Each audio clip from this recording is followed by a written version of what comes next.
မှာ sign up ဆိုတာလေးကိုနှိပ်ပါ sign up ဆိုတာနဲ့ Gmail လေးနဲ့တခုရှိတ်ပေးပါကိုစင်ပြည့် Gmail နဲ့ရှိတ်ပေးပါနော်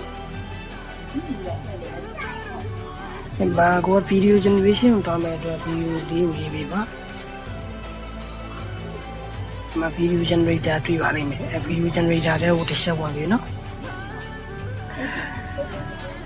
မှာရှိတဲ့ clean တို့ 1.2.5 တို့ဘာလို့ကုန်ရှိရနော်ကျွန်တော် CDM Pro လေးပဲ test to video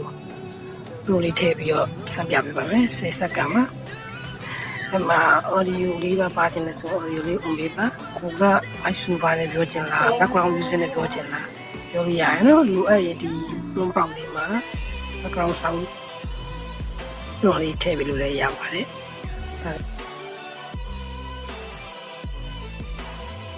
နော်ရပြီဆိုရင်ကိုတောင်းဆွဲလို့ရပါပြီအမှအဆက်30ကိုနှိပ်ပါdownload ဆိုတာလေးတွေ့ပါလိမ့်မယ်အမှရပါပြီနော်